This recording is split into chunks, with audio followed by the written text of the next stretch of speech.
Tony D and Little Joan in the background, and this is your screenwriter's rant on Consumed, a story about the Wendigo, and a couple who goes into the woods at the wrong time. Smash like and subscribe. Thank you for smash liking and subscribing. Check out my books. The links are in the description. Comedy Horror in South Jersey. It's the Pineys, books 1 through 14, available at Amazon.com. Don't forget, Kindle Unlimited is free.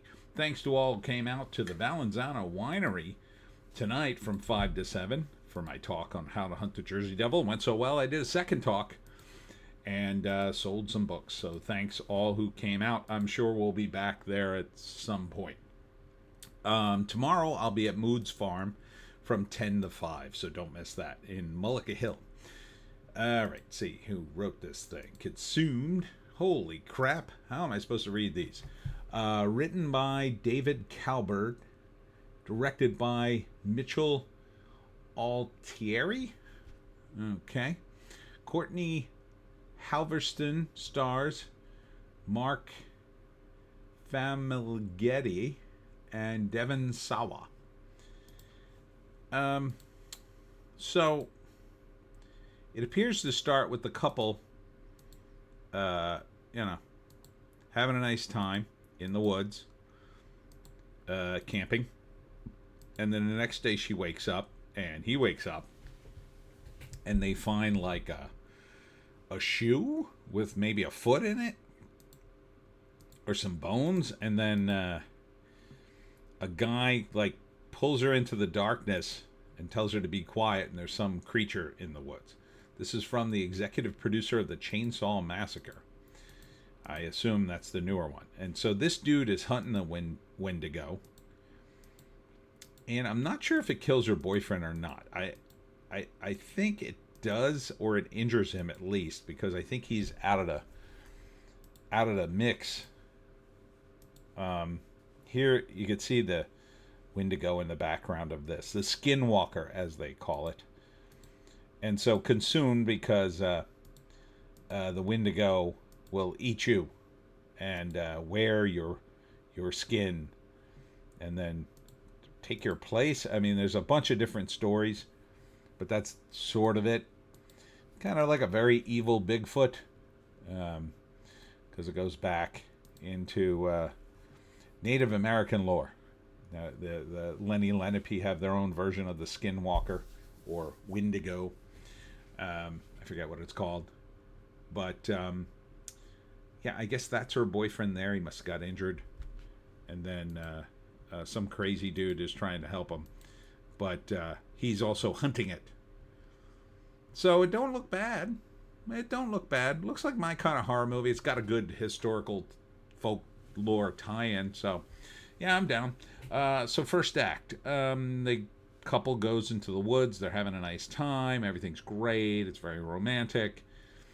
That night, they start hearing weird stuff. Something happens. Maybe the boyfriend gets injured in the process. They eventually get taken in by this guy who's hunting it. Second act, they're trapped there with them. The boyfriend's injured. The Wendigo can't let them leave, and they're trying to figure a way out. Maybe the boyfriend dies. I'm not sure. He doesn't seem to be in it a lot for the trailer, so that could kind of go either way. But at some point, the hunter uses the girl as bait a few times, it seems, in order to lure it out. And I don't know. Can you just shoot a Wendigo? It seems like they're super powerful. They also sort of tie in. They're almost like werewolves, because it's usually like a guy who then becomes a Wendigo.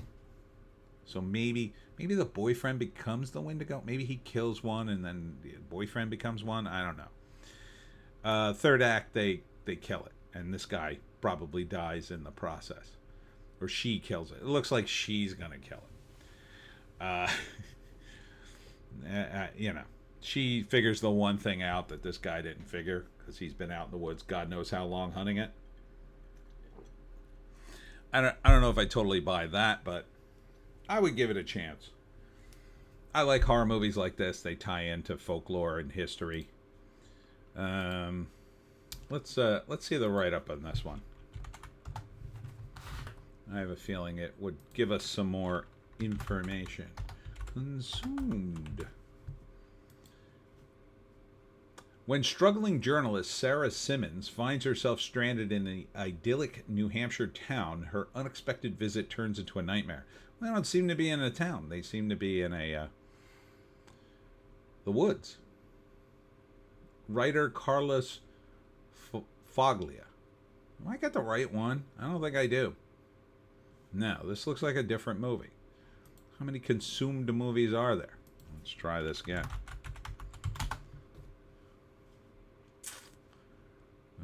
Oh, yeah. Okay. Here we go. Okay, this is the right one. This makes more sense. A married couple, Jay and Beth, take a celebratory camping trip a year after Beth's cancer remission, but they find themselves trapped between a wild madman and a skin-stealing monster. Now, I wonder how her cancer ties into the whole thing. Huh. Maybe that does something, right? Maybe that does something to the creature that it allows it. Maybe it's a turnoff for the creature. He won't kill her because she has cancer, and for some reason. It's kind of a weird bit of information to put in a synopsis. So I have a sneaking suspicion that that plays a role. All right, so this is like a 3-person movie. Low budget. Okay, yeah, I would check it out. I think it could be good. Yeah, get drilled down into the characters a little bit, and maybe the folktale. Yeah, all right. And that's it for me, Tony D and Little Joan. Check us out on all our various links, especially over at the other sites, the green site, the orange site, and the black site. Again, I'll be at Mood's Farm tomorrow from 10 to 5 for the Blueberry Festival. Now, truth be told, it's supposed to rain at least part of the day, but it looks like it's going to just rain a little bit in the morning and then stop probably before noon. So I don't think it's going to be a total washout tomorrow. Either way, they're going to have it. They don't reschedule Moods. Nah, it's a one-day event. They have it, and that is it, baby. So I'm going to wait it out. Either way, I'm there at least half the day. I mean, it's going to have to be pretty damn bad for me to leave. Then on Sunday, I'll be at the Pirates and Mermaids event at the Dragon Shops in Bridgeton, New Jersey, 10 to 5. Hope to see you there. See you.